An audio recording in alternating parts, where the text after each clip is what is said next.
Warning, this content may be upsetting or disturbing to some audiences. Cops of Reddit. What has so far been the worst call you've ever had to respond to, and what happened?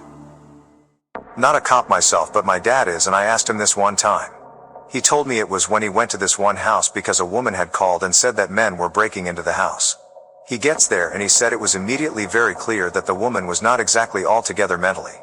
He said she kept mumbling things and was very jumpy and skittish, not to mention that every single wall of her house apparently had at least 6 or 7 crosses on it, if not more. He calms her down, checks around the house for any signs of entry or just anything weird, and there's absolutely nothing that would indicate that anyone had been trying to or had been successful in breaking in. He said she followed him around the entire time and would point to things, like a doorknob or window latches, and say, "Oh, that's not where I left it." That's how they got in. He said the whole thing was fairly eerie, considering he was at this woman's house in the middle of the night, surrounded by crosses and listening to her mumble on about random shit. To make her feel better, he did a sweep of the whole house to see if there was anyone else inside, which there wasn't.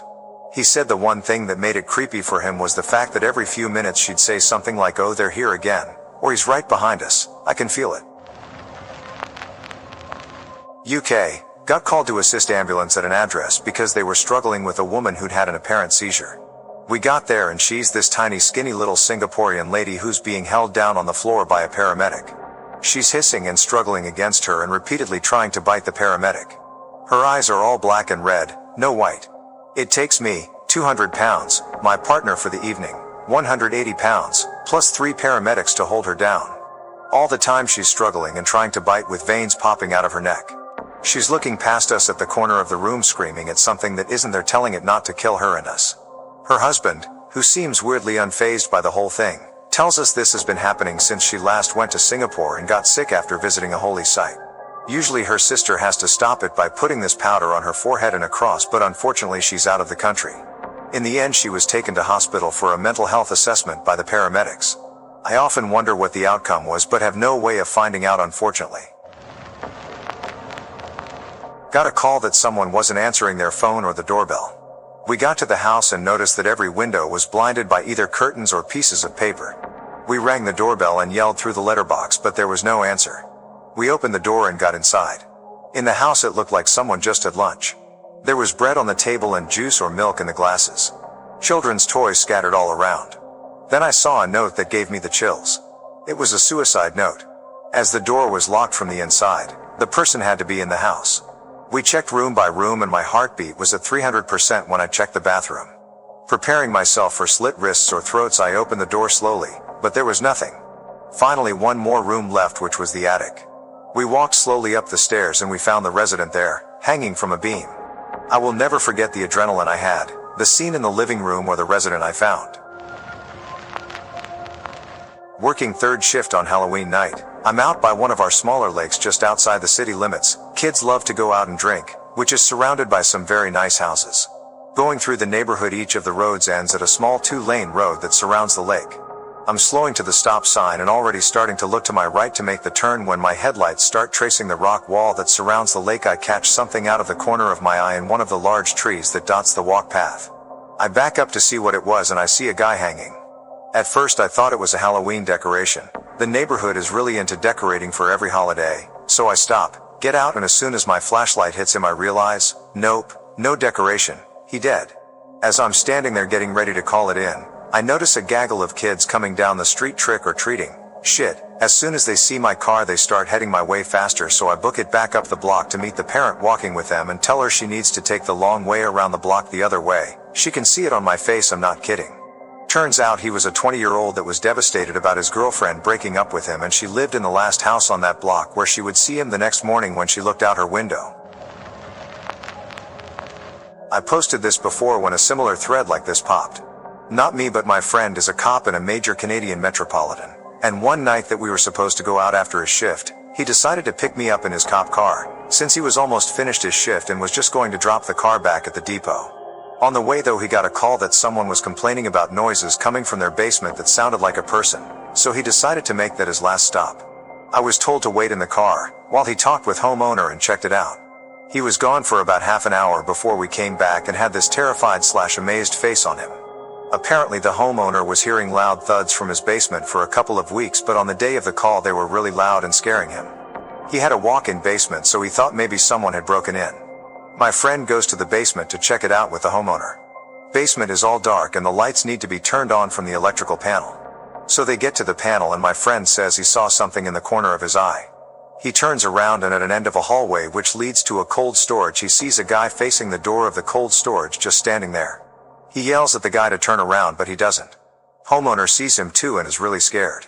Friend asks the guy to turn around once more before hitting the switch for the lights and the guy/ghost at the cold storage just disappears when the lights come on. My friend swore that he searched every inch of that basement and could not find anyone else there. Homeowner is shook up and says he's gonna stay with a friend for a night, and my friend calls another cop to survey the house to see if anyone tries to enter the main house or basement. Not sure what happened after, but my friend swears he saw someone in that basement. It was a stormy night on the Oregon coast. A lady was driving drunk and ran into the back of a parked school bus. When she did, her car caught on fire, but she was able to escape. When I found her slowly walking down a side street, I was telling her to stop and turn around. When she turned around, her lower jaw was gone, and she was totally dazed. Her tongue was sticking straight out the top of her neck, and she was trying to talk. She ended up surviving but needed tons of plastic surgery. I was a resident director at a student dorm and we'd get calls from helicopter moms that hadn't heard from their child in 3 days, so I'd occasionally have to do wellness checks.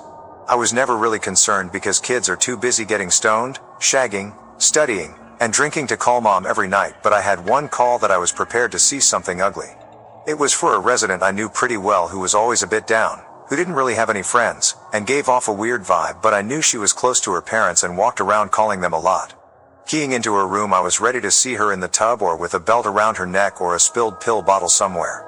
Nope, she was shacked in with a new F-buddy and they turned the dorm into one large fort complete with rooms and video game lounge and had been too busy shagging and smoking dope to remember to call mom.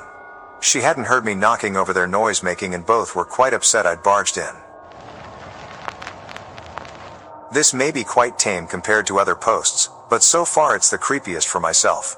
An elderly woman had called in reporting that a man carrying a drawstring bag was walking around her and her husband's property. She described the man as walking like a zombie and was looking down towards the ground the entire time. She wasn't able to tell if the man was attempting to break in or not. My partner and I were about 15 minutes away when the call came in from dispatch. When we were about halfway there, the elderly woman had reported that her husband, who was downstairs watching the front yard with shotgun in hand by the front door, told her that he watched the trespasser disappear into a cornfield that was across the street from their house. My partner and I quickly searched the area around the cornfield, then went to the house. As I took down some information from both the husband and wife, my partner searched the property for any signs of tampering but found nothing. We then patrolled the area for a good 10 or so minutes hoping to find the man but didn't. We responded to a burglary alarm at a mortuary and found that one of the rear doors was left open.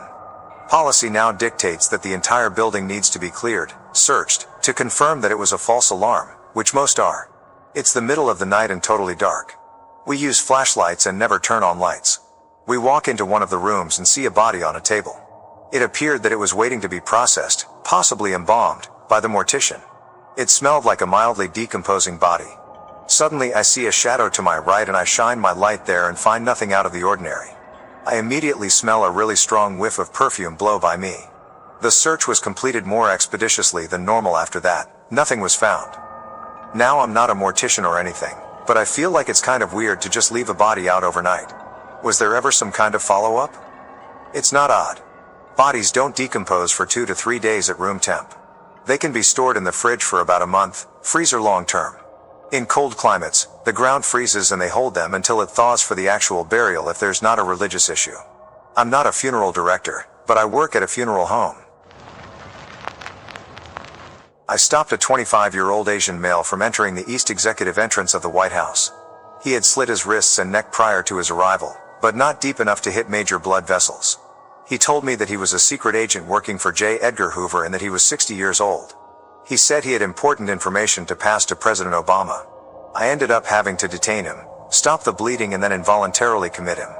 Turned out to be a local college kid, going through some mental health issues. I've field interviewed hundreds of White House callers, but this kid took the cake. Not a cop, but a correctional officer in Texas. One time a guy slit the forearm side of his elbows, where it bends. He laid there in a big puddle of his own blood. I was one of the responders that day. I'll never forget it. As soon as you entered the cell, the smell just hit you. Blood has a strong metallic smell, which I never realized before. He'd been laying there a while, so the blood had coagulated, which again, I did not expect. As we lifted the barely conscious guy out of the blood fell off his body in chunks, like jello. It was pretty disturbing because I didn't expect any of it, nor was I able to mentally prepare for it. We're not really medically trained, so all of it was completely surprising to me. From my post 8 months ago, got a call for a missing child, got to the home to find the mother highly distressed, and not sure what to do. I called in everyone to first search the home and property. I decided to search the backyard since it was a large wooded lot with no visible fence. After about 10 minutes I found the boy. He was caught on an old chain-link fence in the woods that was blocked by a bunch of trees, so you couldn't see it from the house. He had basically gotten strangled to death on the fence. He must have been climbing on it, fell, and got his hooded sweatshirt caught on it. The worst part for me was having to call it in on the radio, knowing the mother might hear it inside from one of the other officers' radio. I was in search and rescue and we had the same sort of issue. There is often family around the search site. We had a policy that you say you found a red shoe, which meant that we were to switch to an alternative channel, which we were not licensed for, so that the news could not listen in, and the COs were supposed to move away from any family members. Maybe worth setting up something similar in your area. Man, this was probably 2010, 2011. I was really new. Call came, I'm as an unknown problem. Basically the 911 was so fucked up, even dispatch didn't know what to call it. Turned out this guy had just murdered his stepfather and then walked to his grandparents' house to kill them as well. He stabbed his grandmother through the eye with a Rambo-style Bowie knife, one that had the compass in the pommel of the handle. He missed her brain by about 1/8 of an inch, so she did not die. Instead, she came running out of the house when we got there, knife sticking out of her fucking eye, and the compass was spinning around because she was moving. My brain literally went, that's not real, and I went past her, along with several other cops, before the sergeant was like, what in the actual fuck are you guys doing? She survived. We caught the guy in a stroke of pure luck. Elderly woman with a massive hunting knife for an eye, definitely the creepiest thing I can remember seeing. Not mine, but my sibling is a police officer and shared this story with me that I can't get out of my head. It'll stick with me till the day I die. He was responding to a domestic disturbance in a pretty shitty apartment complex near Detroit. They reported that there was a lot of screaming and banging on the second floor for a full hour before everything went quiet.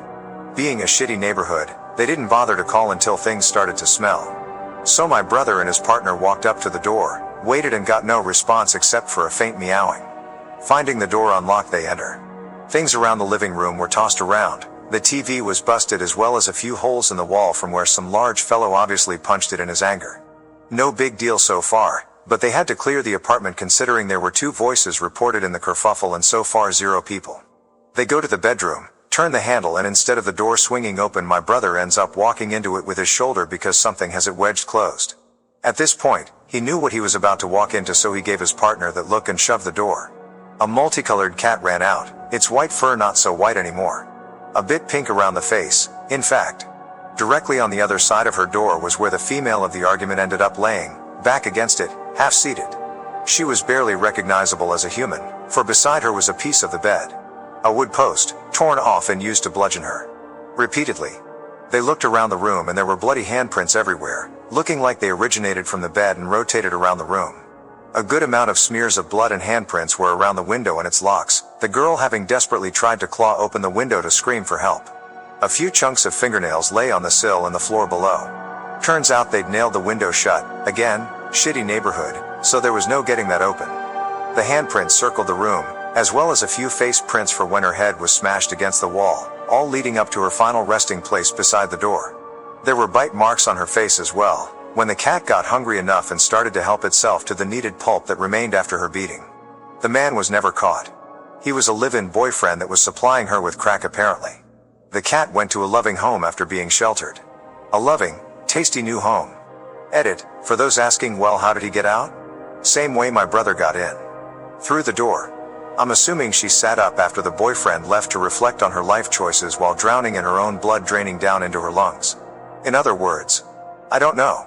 I wasn't there when it happened. Detention officer at a local jail here. We had a guy get brought in about 2 a.m. one night who we immediately knew was about to give us a fun time based on the way he was moving, quickly snapping the head back and forth, looking all over the room, etc. One of my coworkers and I stay with the booking officer to help her out when the shit inevitably hits the fan. The guy keeps rambling on throughout the whole process. Parts of his speech are understandable, but most of it is gibberish. At one point he looks up at my coworker and says, "Would you blame me for it?" Trying to keep the guy calm, my coworker tells him, "Nah, man, no one can blame you." For whatever reason this set the guy off. He leaps off the bench and we both push him back down. My coworker is trying to get handcuffs on his other wrist. He was already handcuffed by one hand to the bench, and I'm holding him against the wall with every bit of strength I have. This motherfucker was strong. I swear the bench was about to come up off the concrete when he first leapt at us. Once my coworker gets handcuffs on him, we take a step back. The guy throws his head back, eyes rolled all the way back, and lets out an inhuman scream that I've only heard in movies about demon possession. He then moves his head as if he's looking around the room, but still with his eyes rolled into the back of his head and spouts off more nonsense. I'm not Catholic, but I was very tempted to cross myself. The screaming, head throwing back and eye rolling continue on for about 45 minutes. Every so often he'd come back to reality and talk to us like a normal person for a moment and then go back into crazy mode. Got a report of a missing husband. He told his wife and family of 6 children that he was going to get his tires changed, but never returned, and this was 12 hours ago.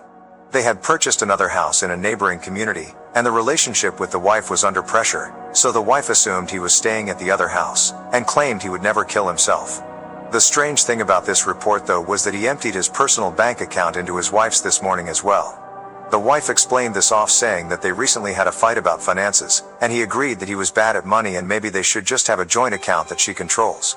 On a hunch, I asked his 14-year-old boy if there were any areas in the mountains nearby that his father enjoyed going, and the son identified a road about 10 miles away. It was nearing midnight, but I decided to drive to the top of this old and abandoned Forest Service road.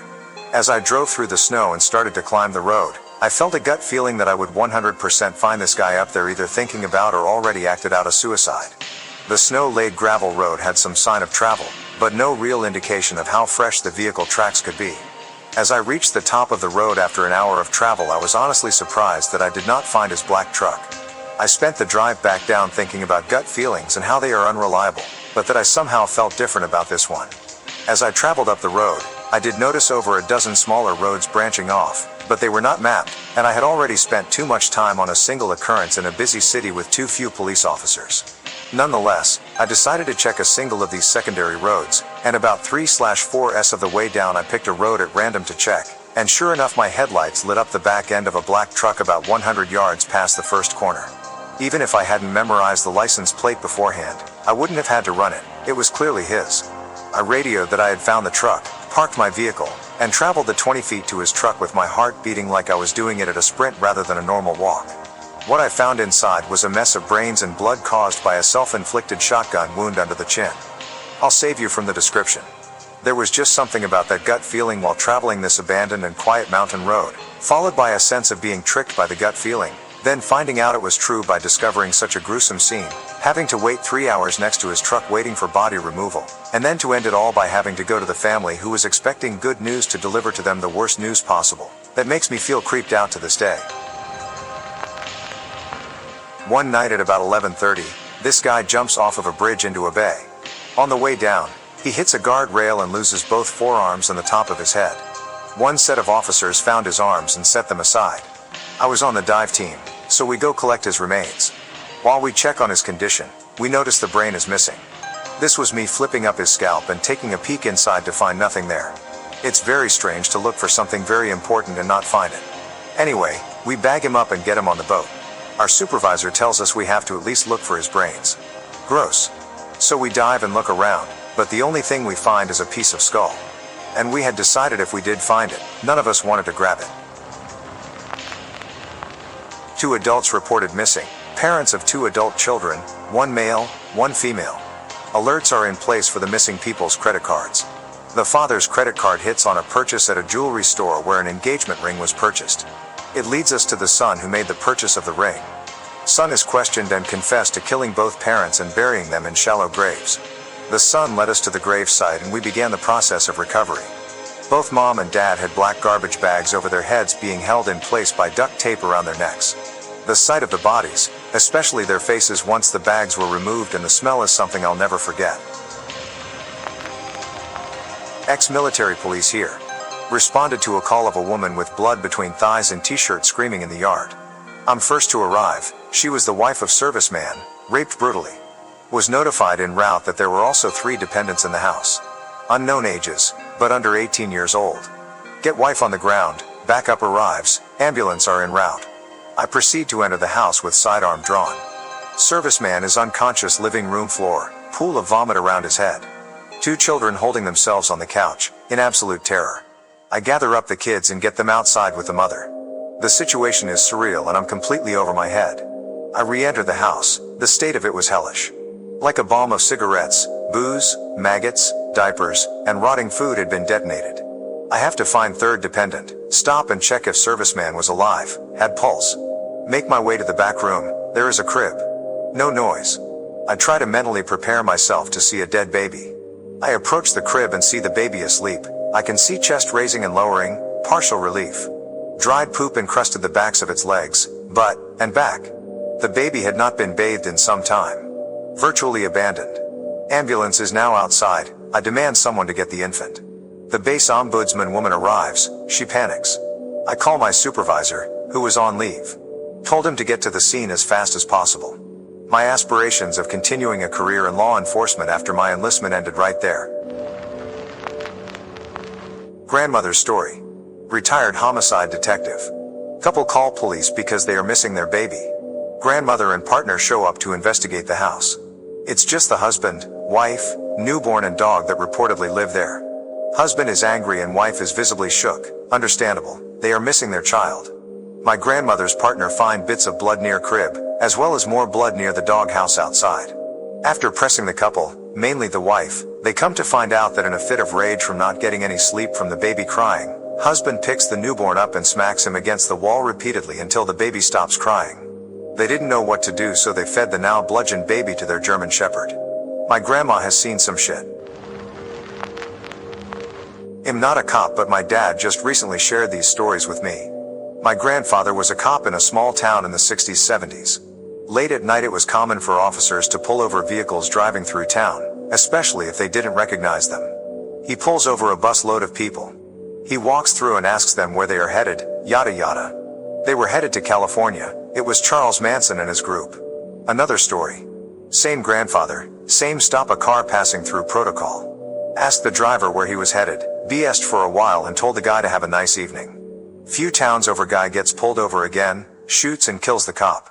Apparently he was doing this as he drove along, get pulled over and shoot the cop. When they questioned him he said he had been pulled over by my grandfather, but he was such a nice guy he didn't kill him, but he did have the gun sitting in his lap. I was working in the crime unit, aka detective, for the state police agency I work for, and patrol got sent to one of the small towns in the county I worked in for a report from neighbors in a series of row home apartments that there was an unbearable smell coming from a second-floor apartment. Patrol made entry and found the subject deceased from a self-inflicted gunshot wound. On the way there, the coroner calls me. She ran with a local EMS crew and was on scene with the first responding trooper, and said, "Bring your hazmat suit, this is a bad one." I got there and I could smell it from the street. I went upstairs, and as I passed the wave of flies I entered his bedroom. What I saw really couldn't be described as human. It was in the middle July 90-degree heat and the dude was black as a black cat. When I got close I noticed something odd. He had melted to the floor. The female forensic service girl said too, "Why is his skin moving?" Yup, thousands of maggots were now under his skin, which gave it the appearance that his skin was bubbling and moving. And yes, the gun was pried still to his right hand. It took the fire department fucking shovels to scrape this guy off the floor. Not to mention the smell. Trust me, I have been to swamp bodies, lake bodies, heat bloat, but nothing like this. Crazy shit we see sometimes. Christmas morning 2004. The police station received an odd call from another station 600 kilometers away, saying that a young man in his late teens had handed himself over to them, claiming that he had shot his grandmother the night before, and drove all the way to the coast, Johannesburg to Durban. I was the detective on call that day, and since there was no immediate police van in the area, me and my partner had to go check it out. When we got to the address we found a locked house with no answer. Knowing it might have been a prank call, I started walking around the house looking for an open window or some kind of evidence to support the call, not wanting to blindly break down a door based on a phone call alone. So I managed to pry open a bedroom window, and what I saw inside gives me chills still today. It happened to be the master bedroom, and there inside, looking right up at me, was a bloodied face with big, bewildered eyes. Broke down the door and found the lady in her bed, still alive. She had been shot in the head the day before by her grandson who was living with her, and somehow managed to not die and instead, just lie there helpless, her bedroom TV blaring in a foreign tongue. She was a French immigrant. The whole house reeked due to her soiling herself, and while waiting for the ambulance to arrive, I used some of her perfume to spray the room so I could do my investigation, but that just made it worse. The smell of shit and perfume fused to form a smell that I would never forget. It was a common perfume, and from that day on it was hard being around anyone wearing it. It would trigger the accompanying shit smell, which in turn would conjure those eyes, pleading for help through the bedroom window. She died later that week in the hospital, and the grandson was charged with murder. He had shot her with a .22, stolen the neighbor's car, and made his way to Durban. On his way there, being overcome with guilt, he decided to hand himself over. Boy, did I have an interesting story to tell the family at Christmas dinner. My cousin is a cop, and he responded to a call on Valentine's Day night. A 12-year-old girl called in to say her mother had blown her brains out in the living room. I guess her and her brother were getting ready for dinner and the mom just shot herself. He said the creepy thing about it was dinner all set up, drinks on the table, and suddenly she shot herself. Kids were sitting outside when he arrived. To this day I can't imagine Valentine's Day for them. But I know that is something that stuck with him, seeing that. Suicide is a strange thing. My grandpa was helping my cousin work on her school project. He got up for a glass of water and dropped the glass in the sink where it broke. He then proceeded to get her stuff up and take her down the street to our aunt's house, dropped her off while acting completely fine, drove back home and shot himself in his bedroom. Edit: I didn't realize this would be seen by as many as it has been. We also wondered if there was some condition he didn't tell us about. But, 2 years before he killed himself, his youngest daughter died from cancer. She was only 29 at the time. My cousin who he was helping with the project was one of the 3 kids that she left behind. I was a kid at the time, but I still remember him telling me that sometimes he'd wake up at night hearing my aunt calling his name. I think he just never figured out how to cope. I think one of you said it perfectly. It was the straw that broke the camel's back. My grandma had left town for a couple days to help her sick sister, and in that moment, something broke inside of him. The perfect opportunity was there. We lived next door, and I remember trying to break in the door because I was worried about him. His car was there, but he wouldn't answer the door or the phone. Finally, I told my dad, and he ended up kicking the door in and finding him. I think that's the part that people don't think about when they do something like that. Somebody has to find you. And it's going to fuck them up. Please, if you're reading this and you've been thinking about doing something like this, don't. I promise things can get better, even if it seems like it won't. And I promise that there is someone out there who would be crushed, devastated, who would then go through the same kind of hurt that you were feeling. Just hold on.